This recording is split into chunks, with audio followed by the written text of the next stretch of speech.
Welcome to DrJLT Economics. In today's podcast, I want to talk about the danger of nationalism. In fact, I want to talk about the danger in using nationalism as a means to control the population. And I see a lot of commentary on nationalism, but these tend to be of an analysis of the variants where people point their fingers at certain examples of rising nationalism to justify their political views. I, however, want to say it's to make a more general comment on the situation that of rising nationalism, which I see as a global phenomenon. And I want to specifically point to the danger in using nationalism as a political means to gain popularity. I'm going to divide today's podcast into 4 sections. So first things first, I want to just make a general observation of rising nationalism across the world. And this is something that I'm not going to spend a lot of time covering, because I see already a lot of people are talking about these issues. However, they like to point to countries such as Hungary, Poland, Russia, right, India, and of course China. But and of course they want to talk about, when they talk about the British nationalism, they want to talk about the far right. When they talk about the French one, they want to talk about the fringe elements. Well, these basically just point to my argument, which is that a lot of these commentary on rising nationalism are politically motivated. They are arranged in such a way as to delegitimize the specific national parties of specific nations where nationalism is becoming a problem. Nevertheless, these are indeed, when they talk about these issues, these are indeed examples, not exclusive examples, but examples of rising nationalism. And the general comment that I want to make in this section, and I think the point that I hope people will be able to come away with, is that nationalism really is a relatively new phenomenon. There are people, I have heard people say in recent weeks, recent times, let's say, that the best guard again for freedom and democracy is nationalism. This is something that is really strange to me. How is it that having a small group of people together, it's all tied together by a national identity, is going to help necessarily protect freedom and democracy? This is something that's simply, I think there is a logical leap, the logical hiatus that is very obvious. But of course, people who are pushing for nationalism tend to be a lot of them tend to be using nationalist sentiment in order to gain political control. And of course, the values of freedom, of liberty, of freedom of speech, of freedom of thought, rule of law, these are ideas, values that are very easy to sell.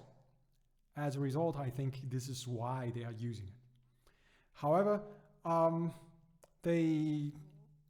this is not the fact that there is rising nationalism is not really the point here. The point is that it is a relatively new phenomenon and that it's being used to gain political support. But as a primer, I want to point out that nationalism came about around before the time of World War I.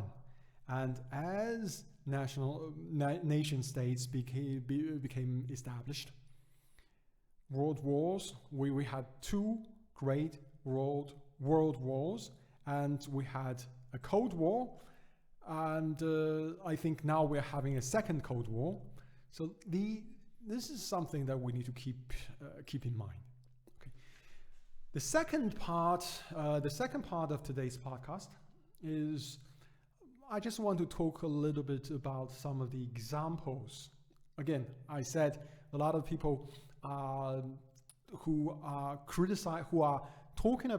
mentioning the rise of nationalism are using this to point fingers at political entities, which nevertheless I think are sometimes valid. And I think there are some lessons that can be learned here. One, so I want to just basically go over some, and I want to talk about, I want to prime this discussion for the next section, right? So here I want to give just a few examples of where regions in the world where rising nationalism is becoming problems. One place is Eastern Europe. Eastern and Central Europe was, of course, established. All those nation states came about after World War I. Those are relatively young nations, but they are also nations that are relatively backward economically and politically.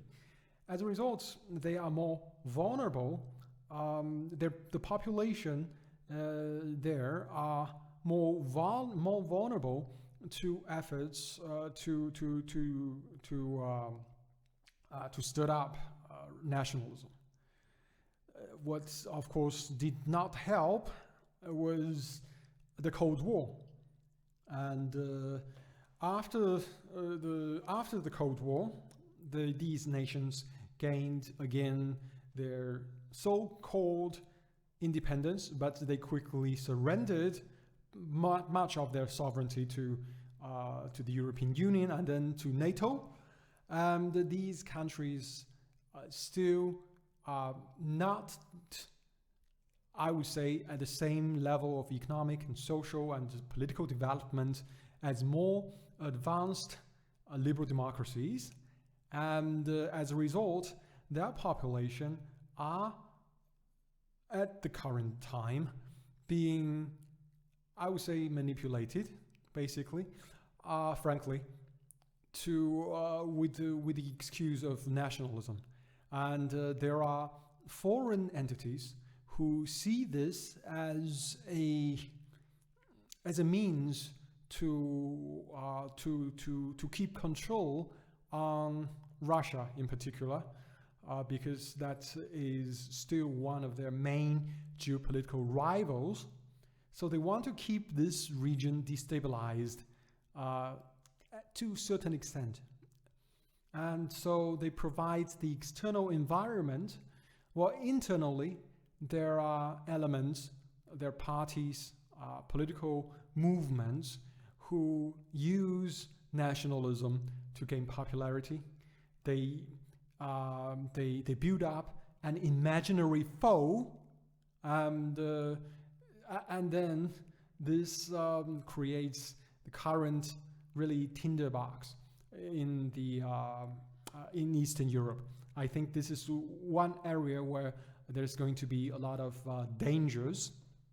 Obviously, another area that's another group of nations where nationalism is becoming a big problem is the traditional Western liberal democracies.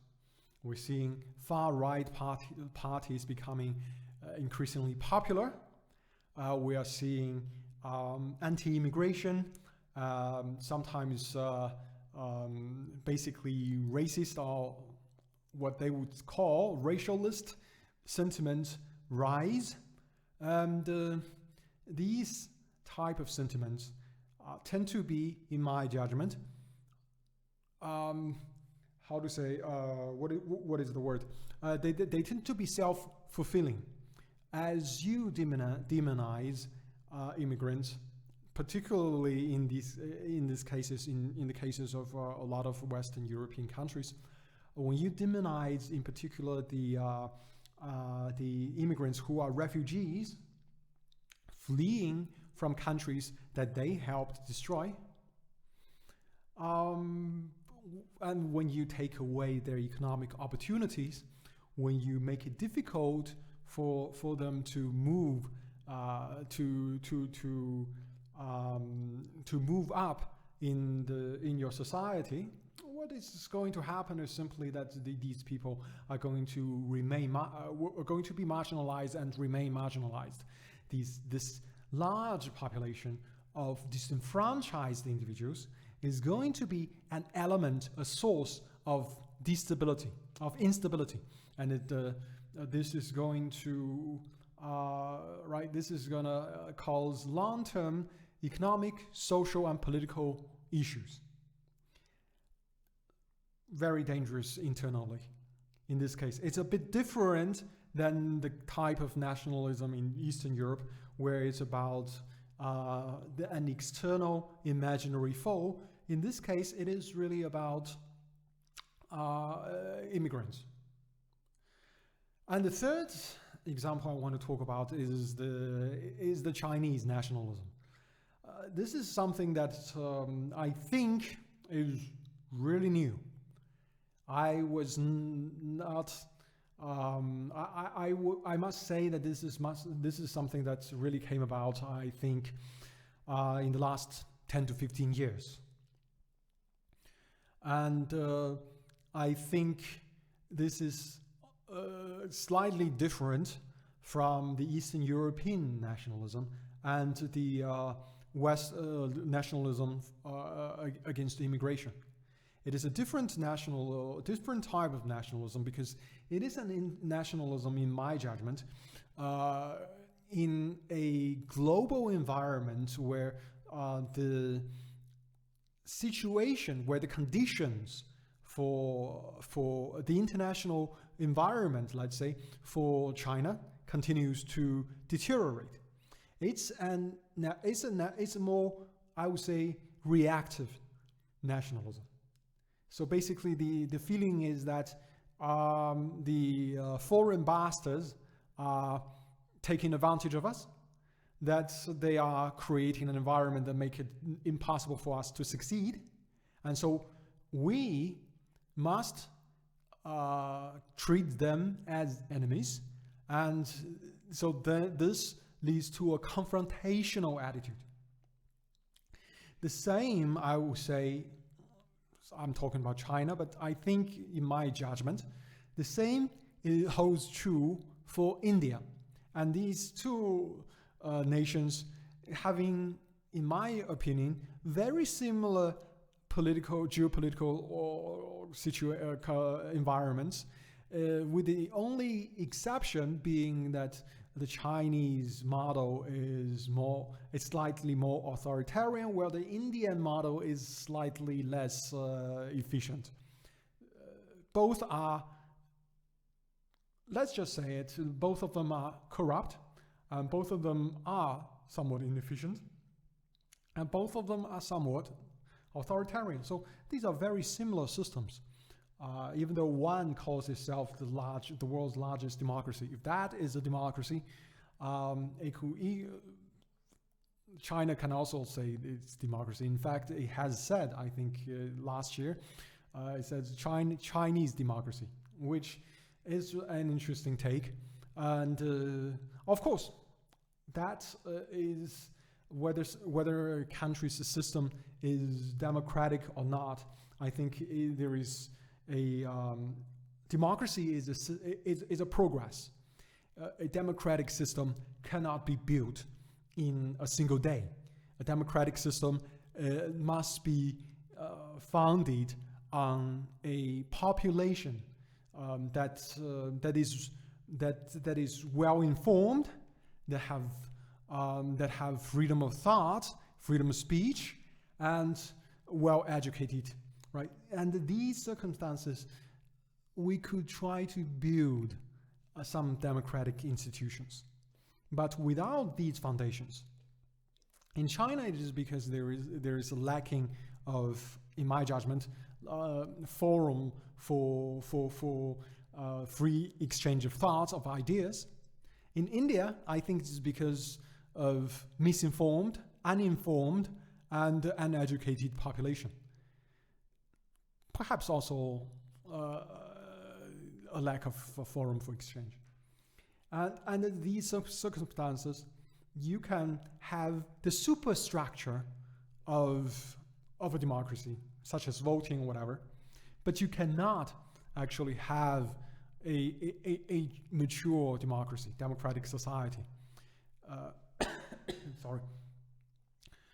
So, well, that was another digression. But what I wanted to say is that these countries facing external pressures turn inwards and develop their own nationalist sentiments in order for the government to gain popular control.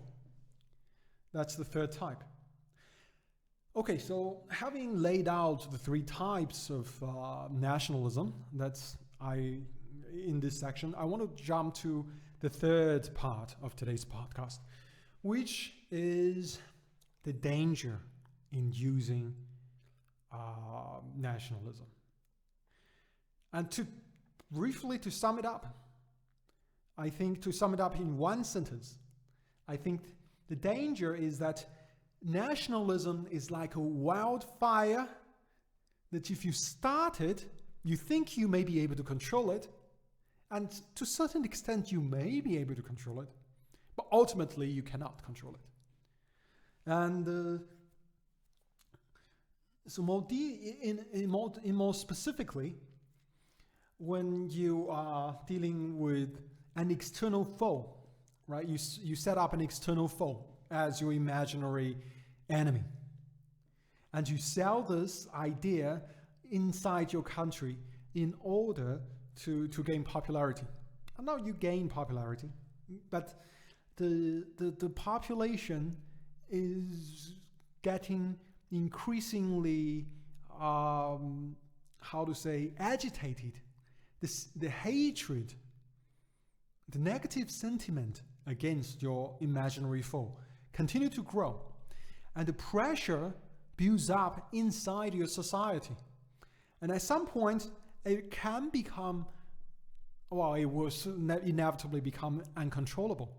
You need a release valve for this internal pressure. And this usually leads to disastrous outcomes. We can talk about World War I, we can talk about World War II, right? We can talk about the Holocaust. And in saying this, I'm just a short digression. I hope this does not offend people, but I'm not entirely certain that the National Socialists had the idea of genocide from the very beginning. Perhaps they had, but perhaps all they wanted was to have an imaginary foe. But as the negative sentiment continued to build up inside the society, they found it impossible to control it, and so they had to act on it. And in today's day and age, with such advanced military technology, especially with weapons of mass destruction, it would be a civilization-ending event were that to take place. And that is something that we really need to take great mind of. And secondly, if your nationalism is in the flavor of really against the immigration, you set up and you say, oh, well, it's the poor, it's the immigrants. Well, at the same time, you don't fix the real structural issues that are causing your social problems, as in the Western liberal democracies.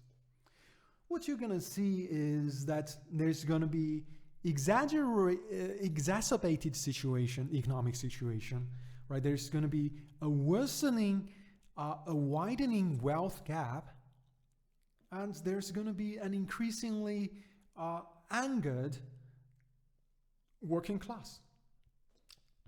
And this is not good for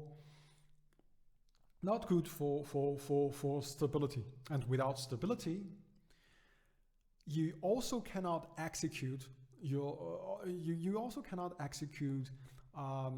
democracy.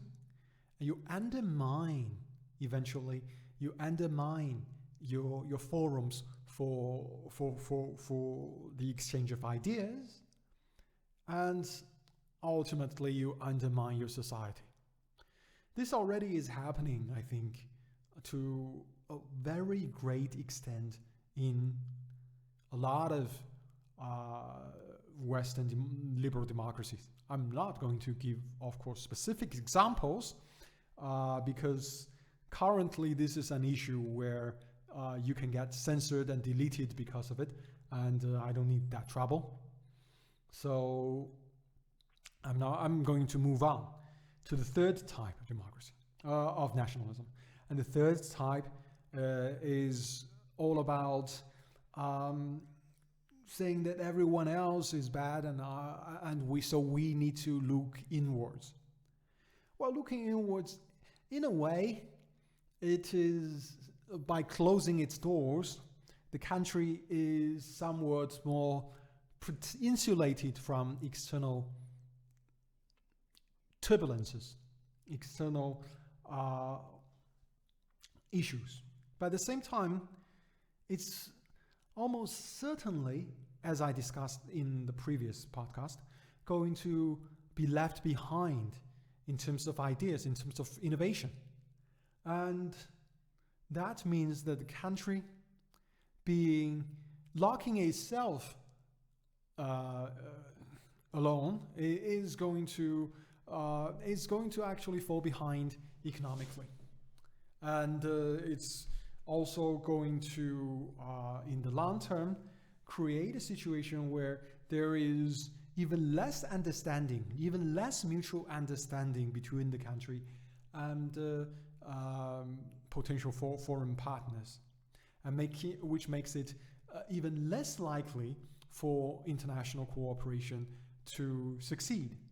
And as a result, these countries really, again, create a self-fulfilling situation, that prophecy, that they are going to really undermine themselves. Right? So these are the dangers of using nationalism to gain popular support. Lastly, in this podcast, I want to talk a little bit about what we can do so that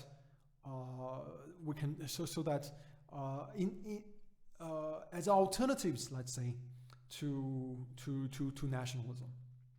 I think there are 3 or 4 things we can do. First is that we should encourage, on an international level, open dialogue and free exchange of ideas. I know that there is currently this is something that is currently really lacking, right? There is still some linguistic barriers. I'm from China, so I know that most Chinese people, for some reason, even those who are educated, for some reason, seem not to have good grasp of any foreign language.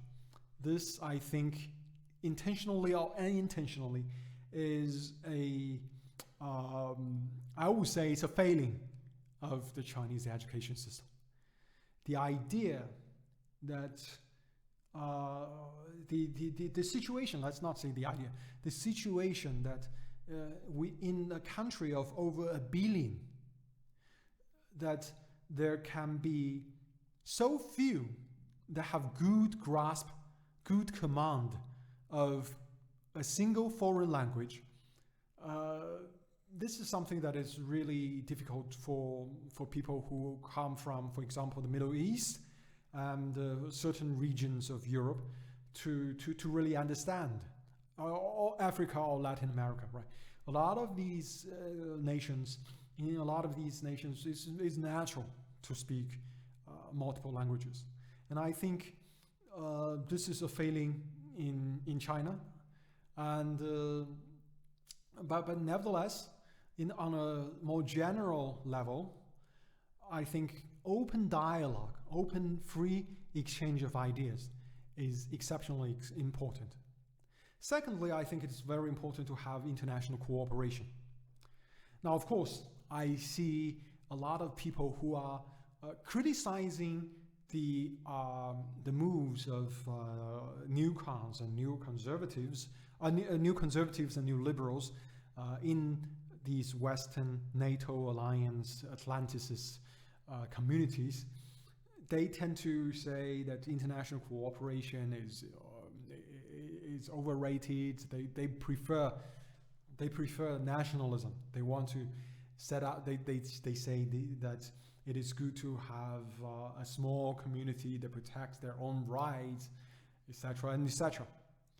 Well, I cannot disagree with people's willingness, hope to protect their own rights, to have their own rights defended. What I want to point out is that you want to defend against something that is a danger to you.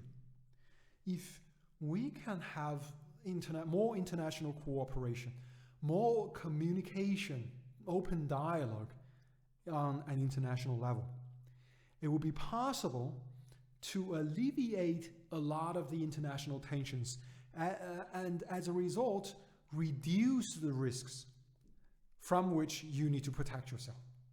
So it is really not necessarily something that you should insulate yourself from. Instead, to a certain extent, you want to open yourself so that you create this mutual understanding, the modus vivendi, so that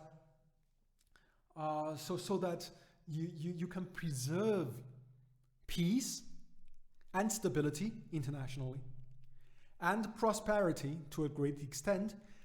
In this international context, you can then preserve your own democracy, that you can then preserve your own freedom, your rule of law, or whatever value that you so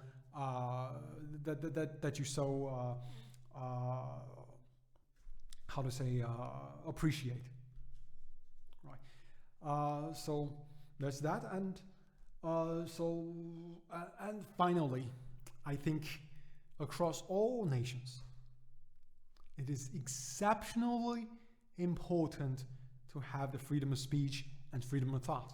I know that a lot of countries, in particular, I must point out to China. Of course, this podcast I'm certainly not going to post on Chinese social media because that's going to get deleted immediately.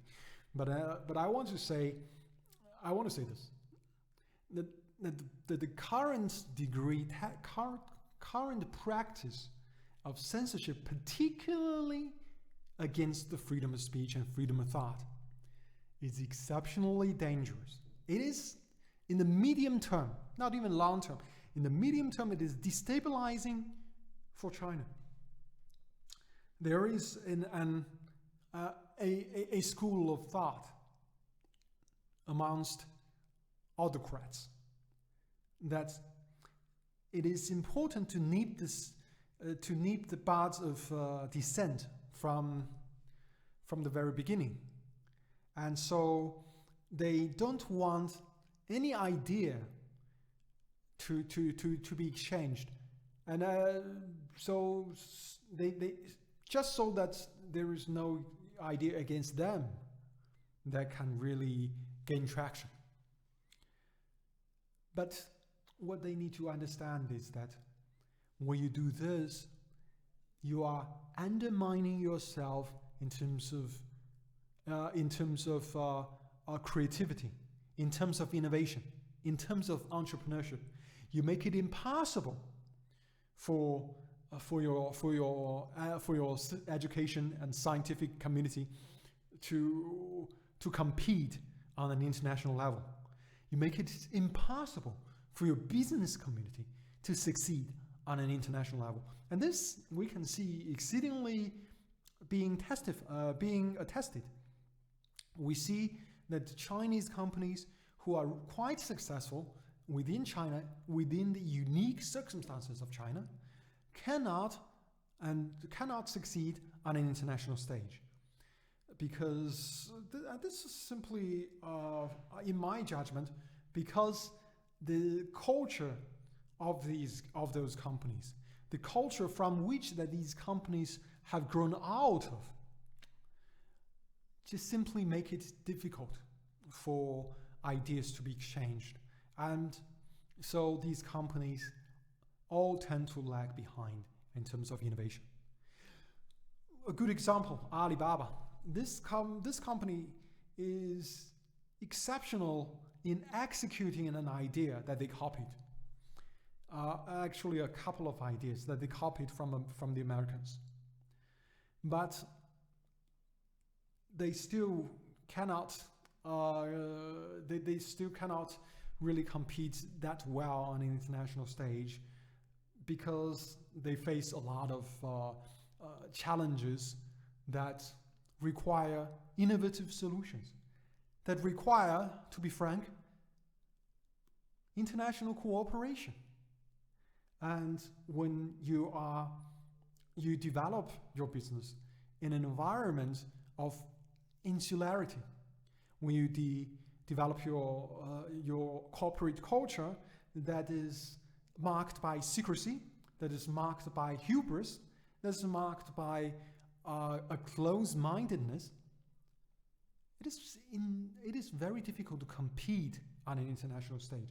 So these are the things that I want to point out as things that I think societies should do to combat the rise of nationalism. So anyway, I hope there will be some people who have listened to this podcast. But of course, I also understand that a condition in which the nationalism is rising is that ideas or opinions, let's say, such as mine, are simply unpopular. It is not something that people can monetize on, and as a result, it is not really valued. But I will just make these recordings simply as a way to collect my own thoughts, and I hope that there are people who will listen to this podcast and will find it valuable to them. Thank you very much.